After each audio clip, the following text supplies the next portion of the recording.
Hello, friends. My name is Pranav Singh. Again, I will come here to discuss one important topic of GS2 और prelims को भी ध्यान में रखते हुए ये जो जियो पॉलिटिक्स है या इंटरनेशनल रिलेशंस हम कहेंगे GS2 कहेंगे इसमें बड़ा इंपॉर्टेंट हो जाता है। तो day by day one important news in Jio politics regarding the USA और ईरान का न्यूक्लियर डील। तो आज हम सारे डायनेमिक्स को समझेंगे रिगार्डिंग द प्रीलिम्स को भी और मेंस भी। तो पिछला वीडियो में हमने देखा था कि वेस्ट एशिया कैसे एक इम्पॉर्टेंट जियोपॉलिटिकल कंस्ट्रक्ट बना या जियोपॉलिटिकल थिएटर बना जहां चाइना प्लेस सिग्निफिकेंट रोल। तो आज का जो हमारा वीडियो है उसी चीज का बोल सकते हैं एक्सटेंशन पार्ट, क्योंकि West Asia again became the one important hot spot in geopolitics. अब ये हॉट स्पॉट क्यों बना, इसके बहुत सारे फैक्टर्स हैं जिसमें से आज हम वन इंपॉर्टेंट फैक्टर डिस्कस करेंगे ईरान। और ईरान के साथ क्या सिग्निफिकेंट डेवलपमेंट्स हो रहे हैं यूएसए को लेकर, इसराइल को लेकर, और चाइना तो इंपॉर्टेंट रोल प्ले ही कर ही रहा है। तो जो यूएसए और ईरान का अगेन यूएसए एंड ईरान का जो इंपॉर्टेंट डील आप कह सकते हैं टॉक शुरू हुआ है और एक तरीके से फाइनल स्टेज पे पहुंच चुका है। This place significant role to make impact on geopolitics as well as India. अब भारत पे भी ये असर पड़ने वाला है कि ये यूएस ईरान का डील अगर सक्सेसफुल हो जाता है, जहां USA playing the important strategy जिसे कहा जा रहा है कैरोट एंड स्टिक पॉलिसी। ये अनदर इंपॉर्टेंट पॉलिसी है, डिप्लोमेसी है जो यूएसए यूज कर रही है in this time West Asia. पहले अगर आप इंटरनेशनल रिलेशंस पढ़े होंगे, जियो पॉलिटिक्स को समझ रहे होंगे, this policy this strategy again use in West Asia. लेकिन इससे पहले यूएसए लैटिन अमेरिका में यूज करता था। अब ये कैरोट स्टिक पॉलिसी क्या है? ज्यादातर हम पॉलिसी और स्ट्रेटेजी की बात करते हैं तो हमारे दिमाग में चाइना आता है। चाइना का one day policy, string of pearls, open check diplomacy, ऐसे करके चाइना के बहुत सारे इंपॉर्टेंट पॉलिसीज हैं, स्ट्रेटेजी हैं, डिप्लोमेसी जो यूज करती है। In this carrot on stick policy USA basically, अगर आप उसके स्ट्रेटेजी के उनके रूल्स एंड रेगुलेशन को फॉलो करते हैं, अगर हम इसे एक बेसिक लैंग्वेज में समझे कि what is carat and stick diplomacy और स्ट्रेटेजी, तो अगर हम कैरेट की बात करें, if you negotiate, if you finalize the all rules and regulation of particular to specific country USA, तो आपको रिवार्ड मिलेगा। अगर आप इस पॉलिसी से बाहर जाते हैं, इस स्ट्रेटेजी से बाहर जाते हैं, you do not follow the rules and regulation, तब आपको एक तरीके से पनिशमेंट मिलेगा। तो यूएसए भी इस time use this carrot and stick. वो ईरान को ये कह रहे हैं you have to only one option, कि आपको ये न्यूक्लियर डील, ये न्यूक्लियर टॉक मानना ही होगा और आपको साइन करना होगा। अगर आप नहीं करते हैं तो वी कैन नॉट से कि आने वाले समय में आप पे कोई अटैक नहीं हो सकता। तो एक तरीके से वो कह रहे हैं कि आपको करना होगा, उसका उस महज में आपको जो रिवार्ड मिलेगा वो their all important sanctions from the west countries वो रिमूव कर दिया जाएगा। अगर आप ये न्यूक्लियर डील नहीं साइन करते हैं तो मे भी इसराइल आप पे अटैक कर सकता है, मे भी यूएसए अटैक कर सकता है, या यूएसए का जो इंपॉर्टेंट एलाई है वो आप पे अटैक कर सकता है। तो एक तरीके से आप धमकी दे रहे हैं ईरान को कि आपके पास कोई ऑप्शन नहीं है, आपके पास कोई चॉइस नहीं है, आपको इस कैरेट स्टिक पॉलिसी के थ्रू न्यूक्लियर डील साइन करना होगा। तो जब हम इंपॉर्टेंट ये साइन की बात कर रहे हैं, न्यूक्लियर डील की बात कर रहे हैं, आपको पता है ओमान प्ले मीडिएटर का रोल प्ले कर रही है और मस्कट में सारे इंपॉर्टेंट डिस्कशंस हो रहे हैं। इन द लास्ट फेज में मैक्सिमम आप कभी भी न्यूज आ सकता है, जो चांसेस हैं कि Iran have and USA had sign this important nuclear deal. तो ये न्यूक्लियर डील कोई नया न्यूक्लियर डील नहीं है, वह sign between in future USA और ईरान के बीच में। हमें पता है इन 2015 one important nuclear deal signed between the USA, Iran and P5 plus Germany. P5 मतलब द परमानेंट, आप यहाँ पे यूएसए को भी ले सकते हैं, तो Iran plus P5 plus Germany, this deal comes under the name of GCPOA, joint comprehensive plan of action. अब ये जो साइन हुआ था under the administration of Barack Obama, और कुछ इंपॉर्टेंट रूल्स एंड रेगुलेशन बनाए गए थे to curtail down the nuclear program of Iran, जिसमें आपको मैक्सिमम 0.3% टू 6% आपको न्यूक्लियर का जो यूरेनियम इनरिच है उतना ही रखना होगा। International atomic energy agency is the important agency, international atomic energy agency is important agency जो ये सारे न्यूक्लियर स्टॉक फाइल हो, न्यूक्लियर वेपन का एक तरीके से मॉनिटर करती है। आपको इनका एक्सेस देना होगा ईरान, कि वो जब चाहे वो एनालाइज कर सके कि आपका जो न्यूक्लियर इनरिच प्रोग्राम है या यूरेनियम इनरिच प्रोग्राम है वो किस लेवल पे है। अगर आप लगभग 20% के पास है तो it means that the low enrich uranium enrich है, और बेसिकली आप सिविलियन पर्पस के लिए यूज कर रहे हैं। और ये जैसे 60% की तरफ enrichment program जाएगा and then move to the 90%, it means that you are moving to the making nuclear bomb। तो ये सारा जो इंपॉर्टेंट चीज है ये 2015 के न्यूक्लियर डील जो साइन हुआ था between the Iran plus P5 plus Germany के बीच में, ये सारा चीज था। इसके महज में ईरान को बोला गया था कि जो ऑल इंपॉर्टेंट सैंक्शंस जो यूरोपियन साइड से यूके उसके बाद जर्मनी फ्रांस ने लगाया है वो रिमूव कर दिया जाएगा, और साथ में यूएसए भी सारे इंपॉर्टेंट सैंक्शंस उनसे रिमूव कर दिया जाएगा। तो ईरान के पास उस समय ज़्यादा ऑप्शंस नहीं थे, क्योंकि ईरान का जो डायनेमिक्स है कंट्री का वो भी चेंज होते रहता। आपने पढ़ा होगा Iranian revolution is also one of the impactful. उसके बाद youngster, there are so many clash between the internally between the Iran country के बीच में इंटरनली बहुत सारे डिस्प्यूट्स होते हैं। तो ईरान के जो इंपॉर्टेंट सैंक्शंस थे जिसके कारण वो इकोनॉमिक और फाइनेंशियल स्ट्रेस से गुजर रहा था, उसके पास कोई ऑप्शन नहीं थे to go for this deal. तो 2015 में ये जब डील साइन हुआ था under the Barack Obama administration and USA play the important significant role. उसके बाद 2018 में जब ट्रंप एडमिनिस्ट्रेशन आई, ट्रंप एडमिनिस्ट्रेशन आते ही USA pulled out from this agreement, USA pulled out from this agreement. अब इसके भी बहुत सारे कारण दिए गए थे। कारण तो सबसे बड़ा ये था कि जो ईरान और जो इंपॉर्टेंट साइन हुआ था GCPOA, वो उस समय के जो रियलिस्टिक चीज था उस पर ज्यादा इंपॉर्टेंट डिस्कशन नहीं हुआ था, इसलिए यूएसए इस एग्रीमेंट से बाहर हो रही है। उसके बाद जो इंटरनल कुछ कारण था, जो इंटरनल पॉलिटिक्स था यूएसए का, जो pressure from the internal politics, वो भी एक तरीके से यूएसए को मजबूर कर रही थी कि वो पुल आउट हो। जो कोलिशन पॉलिटिक्स था वो भी एक इंपॉर्टेंट रोल प्ले कर रहा था। उसके बाद उसके जितने एलाई थे, इजराइल हो, Saudi Arabia, they don't like this important deal.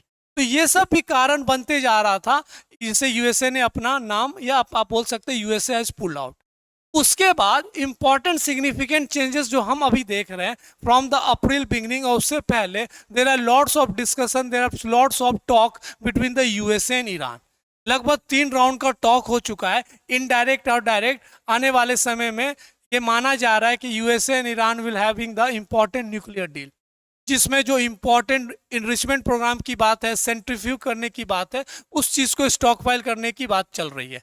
अब ये बार बार जो मैं बात कर रहा हूं यूरेनियम इनरिचमेंट की, ये भी बहुत इंपॉर्टेंट हो जाता है। क्यों इतना इंपॉर्टेंट हो जाता? हमें पता है यूरेनियम एक्सट्रैक्टेड, जो नेचुरल यूरेनियम होता है जहां से हम एक्सट्रैक्ट करते हैं, उसमें जो यूरेनियम 235 है, यूरेनियम का अगर आइसोटोप देखें वो लगभग 0.7% है। अगर हमें सिविलियन पर्पस के लिए इलेक्ट्रिसिटी और रिसोर्सेस यूज करना है तो हमें उसे इनरिच करके through the process of centrifuge उसे 3 to 6% कर सकते हैं। तो ये हमारा सिविलियन पर्पस के लिए होता है, फॉर द इलेक्ट्रिसिटी और फॉर अदर साइड, लेकिन सिविलियन पर्पस के लिए। अगर आप इसी को इनरिच करके 20% की तरफ ले जाते हैं तो इसी को बोला जाता है लो इनरिच यूरेनियम। अब basically use for the important resources, important fuel and the civilian purpose. अब इसी को अगर आप 90% के लिए ले जाते हैं इनरिच करके, इस चीज को हाई इनरिच यूरेनियम बोला जाता है। This is made for the nuclear bomb. और जो ईरान है वो लगभग 60% इनरिच कर चुकी है अपने यूरेनियम को, जो लेटेस्ट रिपोर्ट आया था इंटरनेशनल एटॉमिक एनर्जी एजेंसी। तो ये भी एक इंपॉर्टेंट कारण बना तो यूएसए ने अपना पुल आउट किया इस चीज को लेकर, और जो बोला गया है कि जो बेसिकली पॉइंट्स बात हुए थे उस पर नहीं हुआ। नेक्स्ट इंपॉर्टेंट ये भी बोला गया था कि ईरान ने अपने बैलिस्टिक मिसाइल प्रोग्राम को लेकर कुछ ओपन वो नहीं इंफॉर्मेशन नहीं दी है। तो this all are the important reason जिसके कारण जीसीयूपीए से नाम लिया गया। अब ये जो टॉक हो रहा है ये सारा प्रोग्राम को लेकर कि ईरान अपने इस फेज में ही रखे अपने यूरेनियम को, it means that for the civilian purpose, जिसको लेकर बहुत सारे टॉक्स हो रहे हैं और आने वाले समय में we see the important result. अब इसके बहुत अलग इंपॉर्टेंट एक पैटर्न देखा जा रहा है कि क्यों ईरान और यूएसए इंपॉर्टेंट सिग्नेटरी बन रहा है रिगार्डिंग। तो मैंने पिछले वीडियोस में आपको बताया था, one is the important factor China. China plays significant role in the West Asia,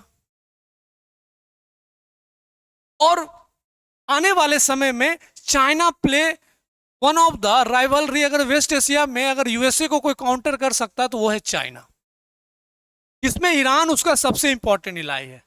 अब ईरान में बहुत सारे दिक्कतें चल रही है जो मैंने अभी डिस्कस किया, फाइनेंशियल इकोनॉमिक क्राइसिस।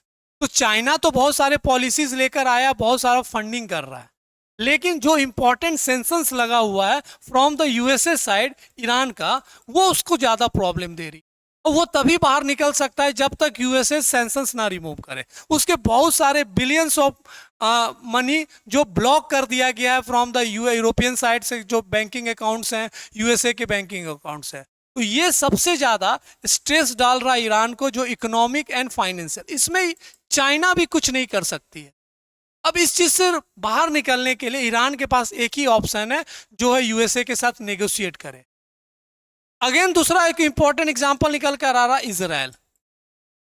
इजराइल भी एक इंपॉर्टेंट कंट्री है जो ईरान पे बहुत प्रेशर डाल रही है रिगार्डिंग द पैलेस्टीन मैटर को लेकर, गाजा स्ट्राइक को लेकर, and they have the direct conflict between the Israel और ईरान। अब यहाँ पे ये भी चीज है, यूएसए उसे बोल रही है कि अगर आप हमसे नेगोशिएट नहीं करते, हमसे साथ साइन नहीं करते, टॉक नहीं करते हैं, या आप इस न्यूक्लियर डील साइन नहीं करते हैं, तो मे भी इजराइल आप पे अटैक कर सकता है, तो उसका हमारा जिम्मेदारी नहीं। तो this is one of the important characteristic, आप उसे मजबूर कर रहे, उसे डरा रहे कि आप हमको साइन कीजिए, and you have to share all important information regarding the uranium enrich, आपके कहाँ कहाँ साइट्स है, ये सारा चीज इंपॉर्टेंट है। तो ये जो डेवलपमेंट हो रहा है वेस्ट एशिया में, this is one of the important, क्योंकि ये एक तरीके से प्रेशर डाल रहा है ईरान पे कि हमें ईरान न्यूक्लियर डील में जाना ही होगा। अगर हम ईरान का इंपॉर्टेंट साइट्स देखें फॉर द प्रीलिम्स, हमारे लिए बहुत इंपॉर्टेंट हो जाता है। We have to see the important sites, this all are the important. कुछ इंपॉर्टेंट रिसर्च सेंटर्स हैं, रिसर्च रिएक्टर है, जैसे दिस ऑल आर द बोनेम, रामसार। रामसार आपने पढ़ा होगा in the environmental, the Ramsar sites, Tehran में जो द इंपॉर्टेंट रामसार साइट्स। उसके बाद अगर आप देखिएगा कुछ यूरेनियम माइन है, सैगनान, यजार्ड एंड गाचिन। तो this all are the important uranium sites, this one. अब देखे होंगे प्रीलिम्स में, यूपीएससी प्रीलिम्स के यूपीएससी में ज्योग्राफी मैपिंग प्लस आईआर को ध्यान में रखते हुए they are having more than 10 questions, जहां पे सिर्फ प्लेसेस को लेकर सवाल रहता है, और आईआर और वर्ल्ड ज्योग्राफी बहुत इंपॉर्टेंट रोल प्ले करता है। अगेन ईरान बहुत न्यूज में, जीसीपीओ से आपको डायरेक्ट क्वेश्चन लिंक किया जाता है। One of the important site को लेकर बातचीत हो सकता है कि कहाँ कहाँ यूरेनियम साइट माइंस हैं ईरान के, उसके बाद कहाँ कहाँ न्यूक्लियर साइट्स है, this all are the nuclear sites, और this is one of the important military site. तो यूपीएससी का जो पैटर्न रहा रिगार्डिंग द आईआर और वर्ल्ड मैपिंग, वो साइट को लेकर इंपॉर्टेंट प्लेसेस और को लेकर सवाल डायरेक्ट पूछता है। ईरान बहुत न्यूज में है, यूएसए ईरान का जो न्यूक्लियर डील साइन हो रहा, जो बातचीत हो रही है, बहुत न्यूज। तो आपको सारे सराउंडिंग, सारे डायनेमिक्स समझना होगा when we talk about the US Iran. इसलिए मैंने आपको हिस्टोरिकल बैकग्राउंड से समझाते हुए करंट डायनेमिक्स को लेकर आया कि क्या हो रहा है, क्यों मजबूरी है, चाइना यहाँ पे क्या कर रही है। क्योंकि चाइना के साथ आप देखे होंगे लेटेस्ट न्यूज में भी ट्रंप ने कहा Trump had said regarding the Crimea कि Crimea is the part of the Russia. तो ये सब जो कि इंपॉर्टेंट साइन दे रहा है इन द जियो पॉलिटिक्स। आप कह सकते हैं कि China and Russia making huge pressure in the West Asia, और ये यूएसए को भी पता है कि कोई उसका हेजीमनी को चैलेंज कर सकता है, तो वो है China. And China again making a strong presence. तो ये कहा जाता है dragon in the sand dunes. ये फ्रेज, ये कोट यूज किया जाता for the China. Understand, this are the important when we talk about the dragon in the sand dunes. मतलब चाइना वेस्ट एशिया में स्ट्रांगली प्रेजेंट है, अपने policy के साथ, अपने इंफ्रास्ट्रक्चर के साथ, अपने स्ट्रेटेजी के साथ, और ये बहुत बड़ा चैलेंज बना हुआ है यूएसए को लेकर। यूएसए और ईरान का जो भी डेवलपमेंट्स होंगे अगेन वी विल डिस्कस, लेकिन धीरे धीरे we will discuss all West Asia geopolitics, जो हमारे प्रीलिम्स में और साथ साथ हमारे मेंस में GS2 में बहुत इंपॉर्टेंट रोल प्ले करेगा। तो डायरेक्ट सवाल तो कभी नहीं आएगा यूपीएससी में, आपको अंडरस्टैंड होगा कि क्या डेवलपमेंट्स हो रहे हैं, क्या डिप्लोमेसी हो रहा है, वो बहुत इंपॉर्टेंट रोल प्ले करता है। This is the one of the important जो करंट डिस्कशन रोज आर्टिकल्स आप पढ़ते होंगे regarding the carrot and stick strategy by USA. तो in next class again we will discuss some important current affairs geopolitics, जो थोड़ा सा प्रीलिम्स में भी हमें मदद मिलेगा और GS2 के लिए तो टोटली बहुत इंपॉर्टेंट है। हम मिलते हैं नेक्स्ट वीडियो में। स्टे ट्यून, अच्छे से पढ़े क्योंकि पेपर बहुत नज़दीक है। This is are the golden times. आप इस समय जितना आप हिट करेंगे वो आने वाले समय में आपके लिए बहुत मदद मिलेगा। ओके, फिर हम मिलते हैं नेक्स्ट वीडियो में। Thank you.